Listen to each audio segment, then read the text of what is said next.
Today we are going to discuss about uniform motion.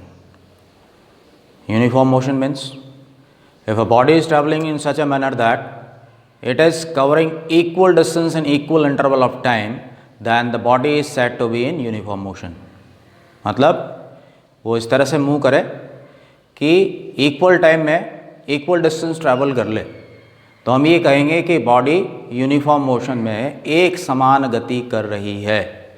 अब इस basis पे आज कुछ ग्राफ हम देखेंगे, उन ग्राफ से क्या कंक्लूजन्स मिलने वाले हैं उनका फर्दर यूज़ करके equations of motion graphical method से भी और कैलकुलस मेथड से भी, दोनों से ही इक्वेशंस ऑफ मोशन हम डिराइव करेंगे। इम्पॉर्टेंट है, कॉन्सेप्ट क्लियर आपके यहाँ पर हो जाएंगे, ऐसी मैं उम्मीद करता हूँ। तो सबसे पहले अपन बात करते हैं वेलोसिटी टाइम ग्राफ की। Velocity time graph is also known as VT graph.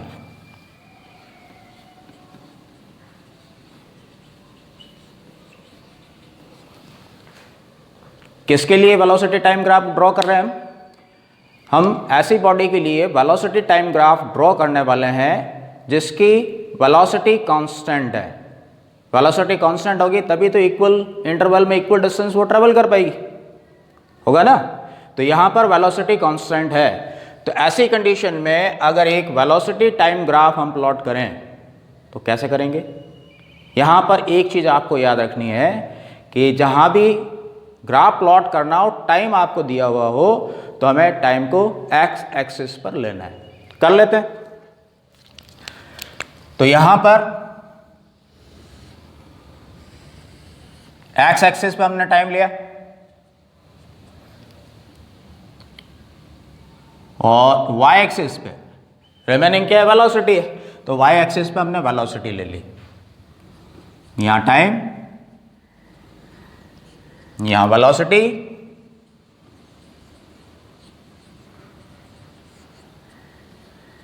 और मान लेते हैं कि इनका रेफरेंस पॉइंट कॉमन है जिसको हमने जीरो कर दिया। हम ये जानते हैं कि एक्स एक्सिस पर हम जब पॉजिटिव डायरेक्शन में बढ़ेंगे तो टाइम बढ़ेगा, वाई एक्सिस में जब पॉजिटिव डायरेक्शन में बढ़ेंगे तो वेलोसिटी इंक्रीज होगी।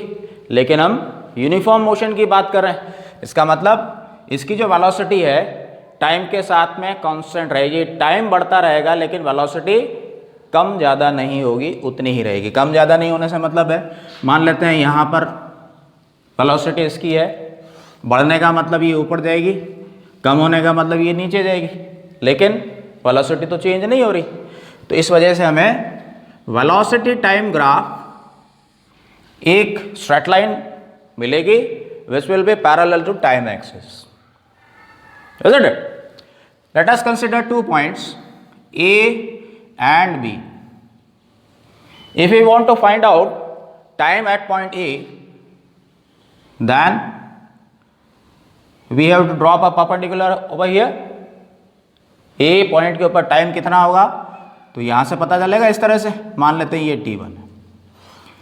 B पॉइंट पर टाइम क्या था ये पता करने के लिए यहां परपेंडिकुलर ड्रॉप करें तो मान लेते हैं ये T2 है, और ये जो पॉइंट हमें मिला इस पॉइंट को अपन नाम दे देते हैं E डैश, और ये जो पॉइंट मिला इसको हम नाम दे देते हैं B डैश।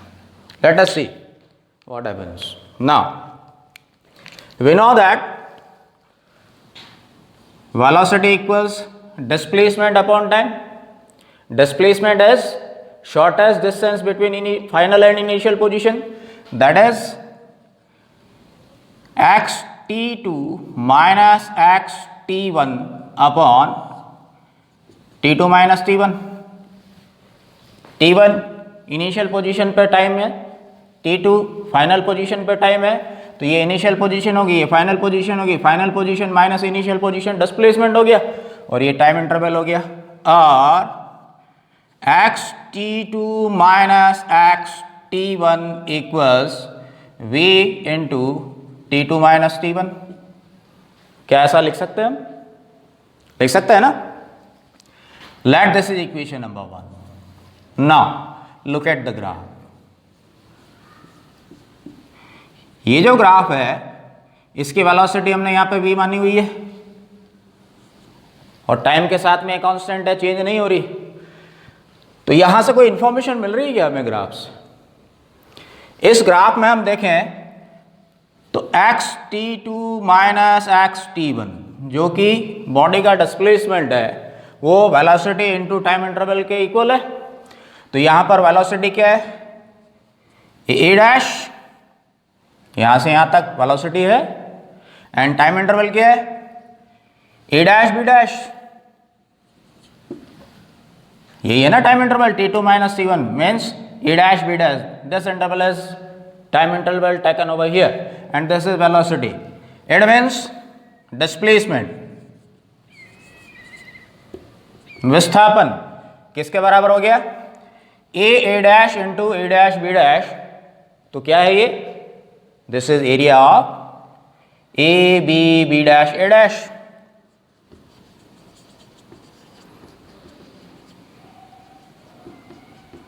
इसके एरिया के बराबर है कि नहीं? तो हमें क्या पता चला? Therefore displacement equals area enclosed by velocity time curve on time axis in given interval of time. जो टाइम हमें दिया गया है उस टाइम इंटरवल में वेलोसिटी टाइम ग्राफ वक्र समय अक्ष के ऊपर जितना क्षेत्रफल घेरेगा वही विस्थापन के बराबर होगा। अब हम ले लेते हैं position time graph. Position time graph को xt ग्राफ भी कहते हैं, xt graph. Position time graph किसके लिए ले लें? फिर से यूनिफॉर्म मोशन की हम बात कर रहे हैं, हम उसी बॉडी की बात कर रहे हैं जो इक्वल इंटरवल में इक्वल डिस्टेंस ट्रेवल कर रही है, स्ट्रेट लाइन में मोशन कर रही है।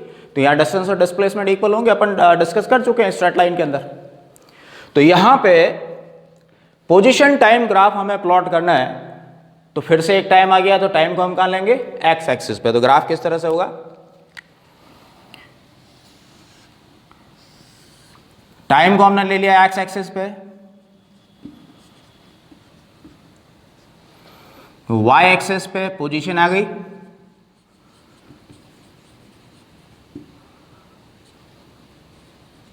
ना ये इनका रेफरेंस पॉइंट हो गया।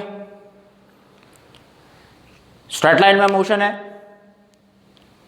इक्वल टाइम इंटरवल में उसकी वेलोसिटी कांस्टेंट है, इक्वल डिस्टेंस ट्रैवल कर रही है इसीलिए वेलोसिटी कांस्टेंट है। तो ऐसी कंडीशन में हमें क्या मिलेगा? एक इंक्लाइंड स्ट्रेट लाइन मिलेगी। क्या मिलेगा? एक इंक्लाइंड स्ट्रेट लाइन। कैसे? कि जैसे जैसे टाइम पास होगा वैसे वैसे इसकी पोजीशन में भी चेंज होगा, चेंज इन पोजीशन इक्वल होगा क्योंकि वेलोसिटी कांस्टेंट है। तो ऐसी कंडीशन में फिर से एक इंपॉर्टेंट रिलेशन स्टैब्लिश करने के लिए मैं इसके ऊपर 2 पॉइंट ले लेता हूं कर्व के ऊपर, ए एंड बी। अब हमें ए पॉइंट के ऊपर टाइम कितना है और इसकी पोजीशन क्या है ये पता करना होगा। तो क्या करना होगा? ए पॉइंट से टाइम एक्सिस पे और पोजीशन एक्सिस पे ऊपर परपेंडिकुलर ड्रॉप करने होंगे। अभी किया अपन ने। तो यहां पर जब हम परपेंडिकुलर ड्रॉप करेंगे तो ए पॉइंट पर टाइम मिलेगा, यहां परपेंडिकुलर ड्रॉप करेंगे वाई एक्सिस के ऊपर तो ए पॉइंट पर बॉडी की पोजीशन मिलेगी। तो यहां टाइम हम t1 ले रहे हैं, तो यहां बॉडी की पोजीशन को हम xt1 से इंडिकेट करेंगे। xt1 means position of the body at time interval t1 और time instant t1। Similarly at point b let the time is t2 and position of the body is xt2। यहां पर time t2 लेंगे तो यहां पर perpendicular drop करने से जो पोजीशन मिलेगी वो t2 टाइम पर उसकी पोजीशन होगी। तो इसको xt2 से हमने इंडिकेट किया। इसको थोड़ा आगे बढ़ा देते हैं और ये पॉइंट ले लेते हैं c और यहां एंगल ले लेते हैं theta. Clear? Now velocity equals displacement upon time, वही सिचुएशन है। Final position is xt2, initial position is xt1, xt2 minus xt1 is displacement of the body in given interval of time, that is t2 minus t1, वही position है।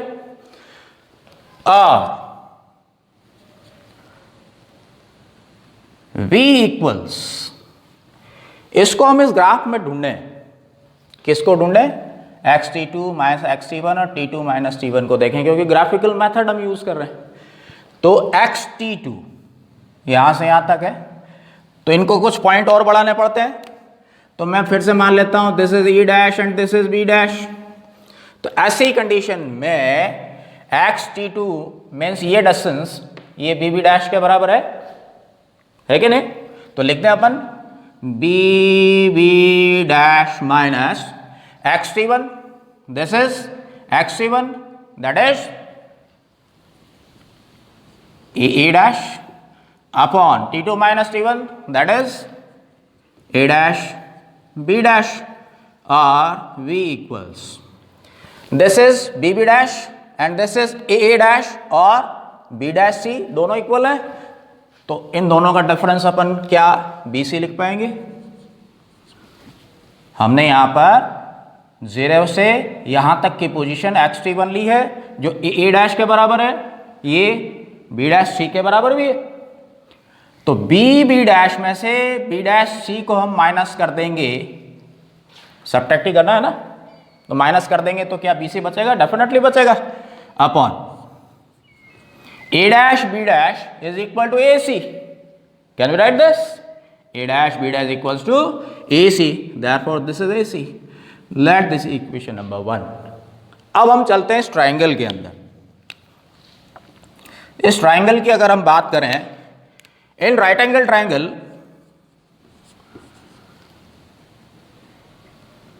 ACB tan theta equals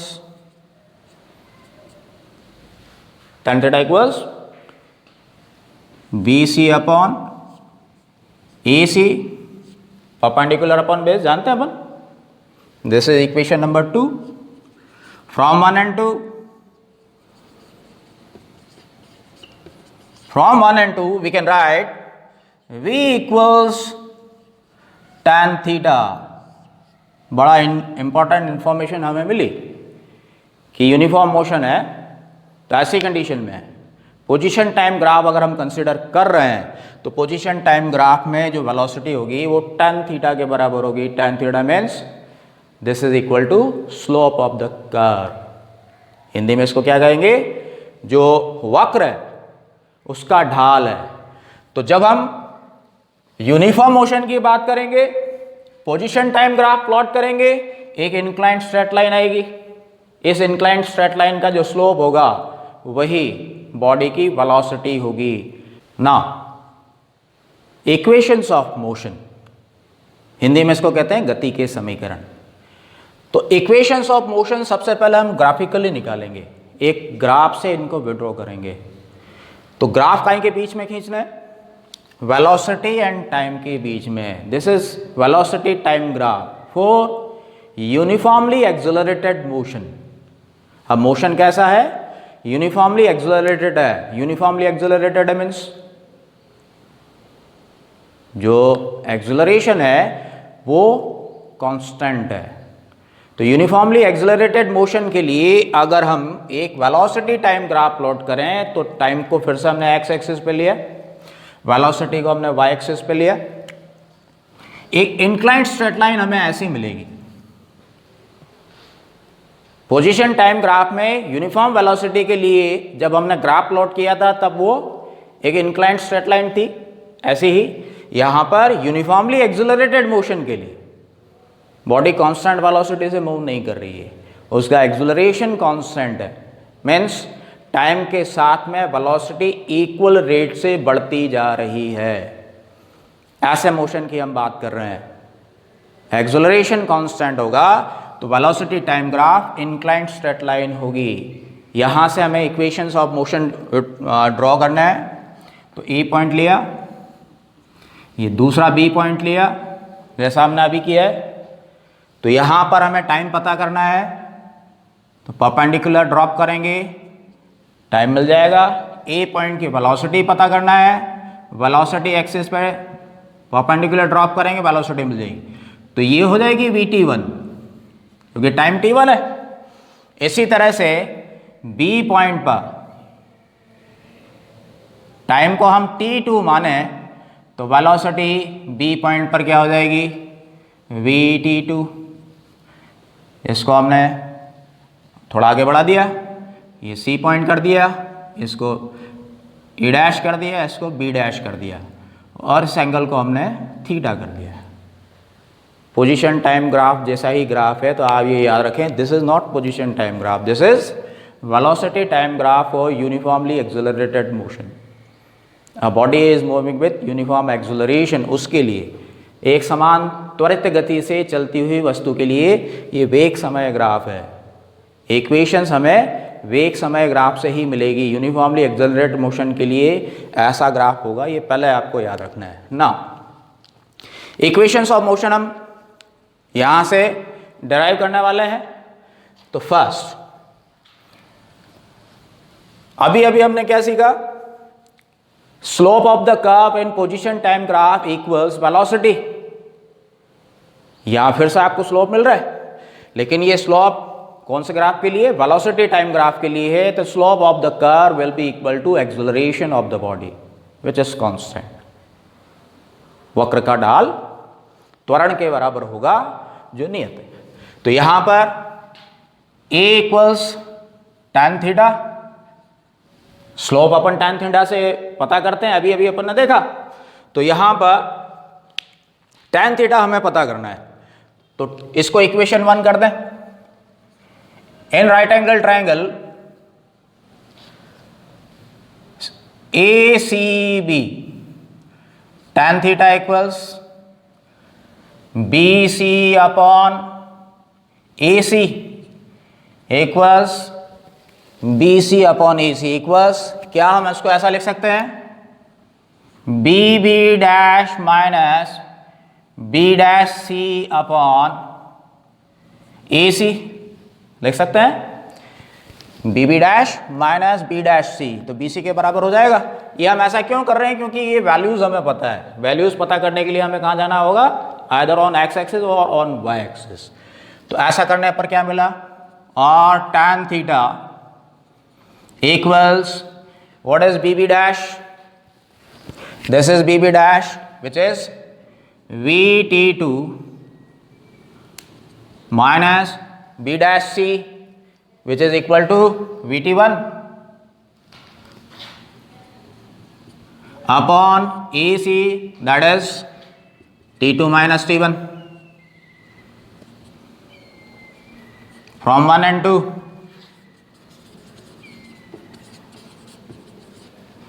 A equals VT2 minus VT1 upon T2 minus T1। Equation number 1 में हमने tan theta की value को put किया, तो ये हमें मिल गया। और VT2 minus VT1 equals A T2 minus T1 मिलेगा। F T1 equals to 0 and T2 equals to T। Initial time को अगर हम 0 माने और फाइनल टाइम को हम t माने, तो इक्वेशन कैसा हो जाएगा, Vt minus V0 equals AT। Vt means velocity of the body eight final time, V0 is velocity of the body at initial time. That is by this is final velocity denoted by V minus this is initial velocity denoted by U equals AT, और V equals U plus AT। This is first equation of motion. यही गति का पहला समीकरण है जो crime relation show करता है, initial velocity, final velocity, acceleration and time. Equations तो आसान है, लेकिन आपको तुरंत याद आना चाहिए कि रिलेशन किन में है, ताकि जब आप मैथमेटिकल प्रॉब्लम्स करें, न्यूमेरिकल्स करें, तो तुरंत स्ट्राइक हो। Second equation of motion, displacement आ जाता है। तो डिस्प्लेसमेंट आ जाता है, तो अभी हमने ग्राफ में देखा कि जो डिस्प्लेसमेंट है एरिया इंक्लूज के बराबर है, means displacement equals area of A B dash A dash A B dash A dash A, वापस ए लिख रहा हूं, मतलब ये इंक्लोज्ड एरिया हमें लेना है।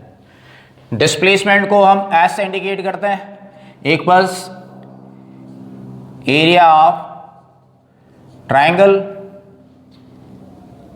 ए C B plus area of rectangle A C B dash A dash. दो हिस्सों में अपन इसको कन्वर्ट कर दें, और S equals area of triangle is half base into height, half base is A C, height is B C, plus area of rectangle length into breadth, लंबाई गुणित चौड़ाई, A dash into A dash B dash की value put करें, और S equals half A C is T2 minus T1 into B C, this is B C, VT2 minus VT1 अभी अभी देखा था अपन ने, VT2 minus VT1 plus area of rectangle A dash means VT1 into A dash B dash, that is again T2 minus T1 होगा ना। VT2 minus VT1 यहां पर हमें मिला, और इससे पहले हमने देखा था जब फर्स्ट इक्वेशन ऑफ मोशन हमने विड्रॉ किया था, यहां से VT2 minus VT1 T2 minus T1 के बराबर होता है, दिख रहा है यहाँ पे, तो ये वैल्यू यहाँ पुट कर दें, और S equals half T2 minus T1, इसकी जगह क्या पुट करें, A into T2 minus T1 plus VT1 into T2 minus T1,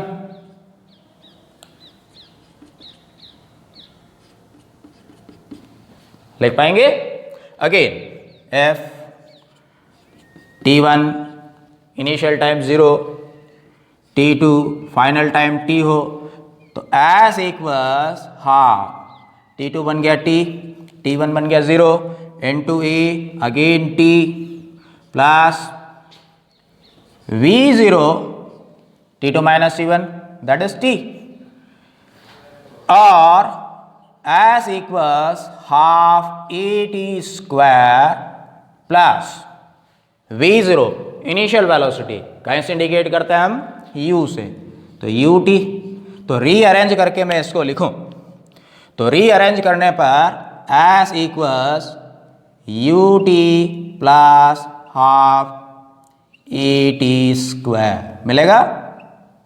this is second equation of motion, ये गति का दूसरा समीकरण है, काय में रिलेशन शो करता है, initial velocity, time, displacement and acceleration. Initial velocity, time, displacement and acceleration, इनके बीच में ये second equation of motion relation show करता है। Third equation of motion, third equation of motion में फिर से हमें डिस्प्लेसमेंट ही मिलता है। Displacement of what, displacement equals area enclosed by the curve on time axis in given interval of time, दिए गए समय में वक्र द्वारा समय अक्ष पर घेरा गया क्षेत्रफल विस्थापन होता है, डिस्प्लेसमेंट होता है। तो यहां पर फिर से यही एरिया हमें कैलकुलेट करना है, लेकिन उसी तरह से वापस एरिया कैलकुलेट करेंगे तो फिर से सेकंड इक्वेशन ऑफ मोशन ही आ जाएगा। तो हम क्या करेंगे, थर्ड इक्वेशन ऑफ मोशन के लिए इसके दो टुकड़े नहीं करने के बजाय सिर्फ पूरे का एरिया निकालेंगे। तो यहां पर ये A B B dash A dash क्या है, एक ट्रेपेजियम है। ट्रेपेजियम को हिंदी में समलंब चतुर्भुज कहते हैं शायद।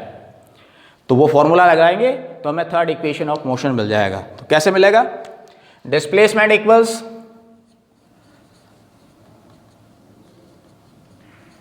Area of A B B dash A और डिस्प्लेसमेंट को हम एस से इंडिकेट करते हैं, S equals area of trapezium as half sum of parallel side into perpendicular distance between them. क्या फॉर्मूला है? Half sum of parallel sides. ये parallel sides क्या है? A dash and B dash. तो sum of parallel side, तो हम इसको लिख पाएंगे A dash plus B dash into perpendicular distance between them. तो परपेंडिकुलर डिस्टेंस इनके बीच में क्या है? ए सी, isn't it? और as equals half, what is a dash? a dash VT1 के बराबर है, VT1 plus BB dash, this is equal to V2 VT2 into A से S time interval T2 minus T1 होगा। अभी जब हमने first equation of motion draw किया था तब हमें मिला था VT2, मैं दोबारा लिख रहा हूं ताकि आपको एकदम से समझ में आए, VT2 minus VT1 equals A into T2 minus T1, ये हमें मिला था। तो यहां से therefore T2 minus T1 equals VT2 minus VT1 upon A, लिख पाएंगे क्या? तो ये जो T2 माइनस T1 है वो वहां से हमें यहां पर वैल्यू पुट करनी है इस इक्वेशन के अंदर। तो हमें क्या मिल जाएगा? S equals half. अब चूंकि ये जो फॉर्म है T2 माइनस T1 के फॉर्म में है, यहाँ प्लस है, तो इनको आगे पीछे लिखते हैं, कोई फर्क नहीं पड़ता, जानते हैं अपन। तो अरेंज कर लेता हूँ उसको मैं, VT2 plus VT1 into T2 minus T1, इसकी जगह ये पुट कर दें तो ये क्या हो जाएगा?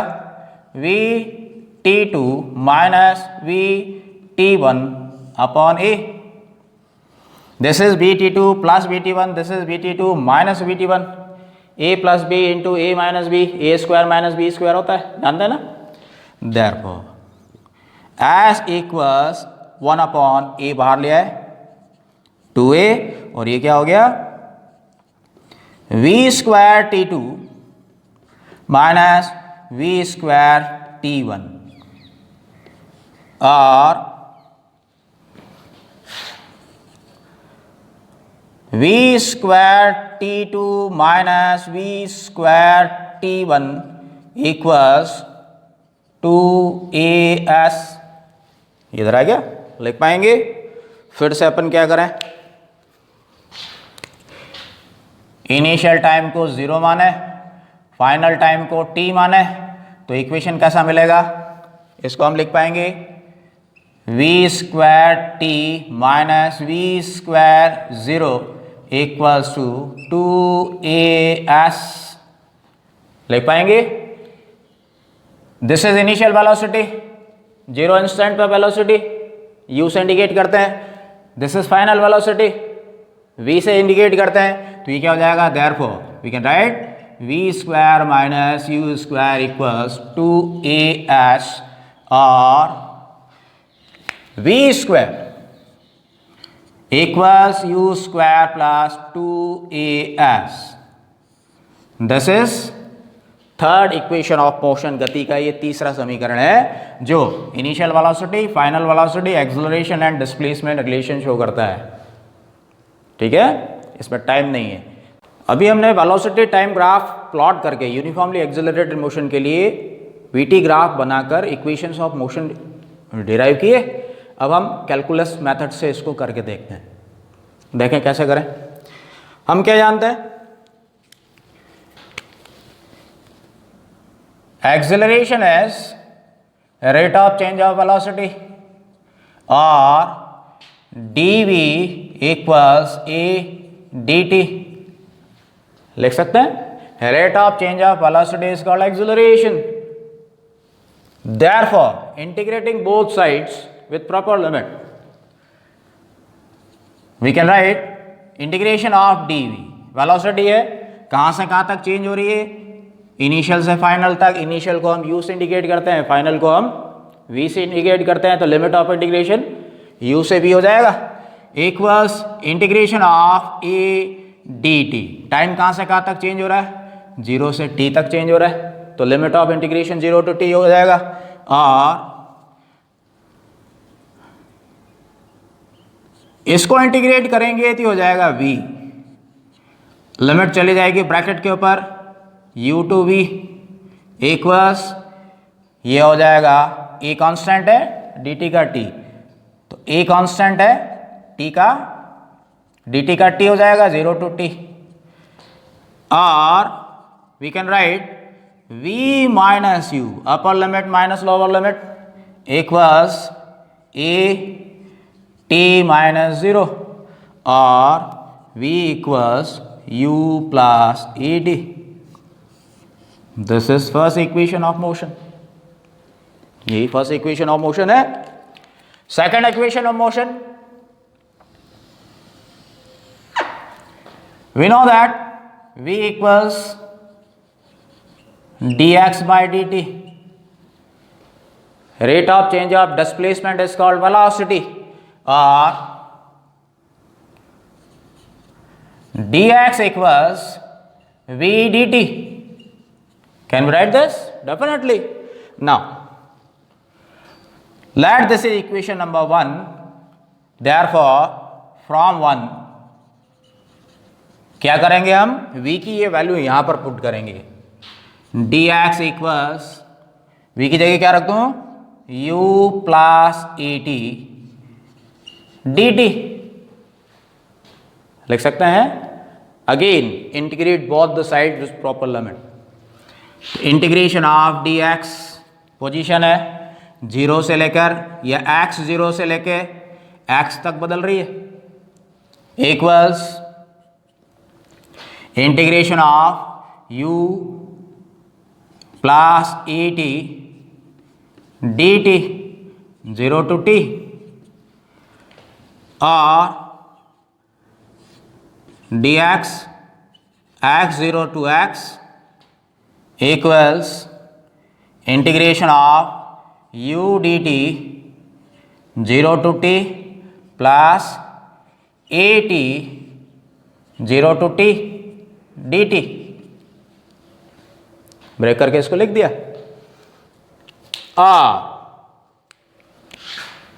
This is x 0 to x equals ut, u constant है बाहर आ जाएगा, t का dt का इंटीग्रेशन t होगा 0 to t। इसी तरह से a कांस्टेंट है बाहर आ जाएगा, t का इंटीग्रेशन होगा t square by 2 0 to t और x minus x 0 equals u t minus 0 plus a by 2 t square minus 0 upper limit, t की जगह t 0 की जगह 0, तो ये क्या बन गया, और x minus x 0 equals u t plus half A T square हो जाएगा। Final position minus initial position means displacement है, डिस्प्लेसमेंट को हम एस से इंडिकेट करते हैं, therefore S equals to U T plus half A T square. This is second equation of motion. और third equation of motion, we know that A equals D V by D T. थोड़ा सा यहाँ पर हम trick करेंगे, हम जानते हैं कि एक्सेलरेशन जो है rate of change of velocity है, लेकिन हमें थर्ड इक्वेशन ऑफ मोशन यहाँ से डिराइव करना है, तो थोड़ा सा अपन इसमें चेंज कर सकते हैं। क्या करते हैं देखें, और A equals D V by D X into D X by D T लिख सकते हैं। क्या किया है, डी एक्स का मल्टीप्लाई किया है और डी एक्स से इसको डिवाइड भी किया है। ऐसा करने से कोई इसमें फर्क नहीं पड़ा, लेकिन ऐसा करने से क्या हो गया, D X by D T ये जो है rate of change of displacement हो गया, जिसको हम वेलोसिटी लिख सकते हैं। Therefore we can write A equals V dv by dx लिख सकते हैं, और v dv equals a dx। Can be write this. अब हम इसको फिर से दोनों साइड प्रॉपर लिमिट रखते हुए इंटीग्रेट करेंगे, तो क्या लिख पाएंगे, इंटीग्रेशन ऑफ v dv। अब वेलोसिटी की बात हो रही है, u से v तक, इनिशियल से फाइनल तक चेंज हो रही है, तो लिमिट ऑफ इंटीग्रेशन हो जाएंगे u to v equals a dx। Displacement की बात हो रही है, पोजीशन की बात हो रही है, जो x0 से x तक चेंज हो रही है। तो इसको अब हम इंटीग्रेट करें, तो यहां पर देखें एक a जो है एक्सेलरेशन है, ये कांस्टेंट है, क्योंकि यूनिफॉर्मली एक्सेलरेटेड मोशन की बात अपन कर रहे हैं। यहां पर वेलोसिटी है, इसका हम इंटीग्रेशन करेंगे तो ये क्या हो जाएगा, v square by 2 limit u से v इक्वल्स a कांस्टेंट है, dx का हो जाएगा x0 टू x। इसमें से हाफ हम बाहर ले लें तो हम क्या लिख पाएंगे, और half v square minus U square, upper limit b की जगह फिर लोअर लिमिट, स्क्वायर है इस वजह से square, equals a x minus x0, upper limit minus lower limit, और v square minus U square equals to 2as लिख पाएंगे। ये क्या है, difference of final and initial position, that is displacement. Therefore v square equals to u square plus 2as। This is third equation of motion. ये गति का तीसरा समीकरण है। अब जैसे कि मैंने यहाँ पर v को इंटीग्रेट किया dv के रेस्पेक्ट में, तो v स्क्वायर बाई 2 आ गया। इससे पहले टाइम का किया था हमने, तो ये फॉर्मूला आप देखें, मैं एक बार आपको यहाँ पर बता देता हूँ। Integration of x dx, x to the power n dx equals to x to the power n plus 1 upon n plus 1। ये फॉर्मूले का यूज मैंने यहाँ पर किया है। जैसे कि यहां पर ये v है, पावर दिख नहीं रही, इसका मतलब इसकी पावर 1 है, तो 1 प्लस 1, n की जगह 1, 1 प्लस 1 तो 2, और जितना n plus 1 2, v square by 2, ये ऐसा हुआ है।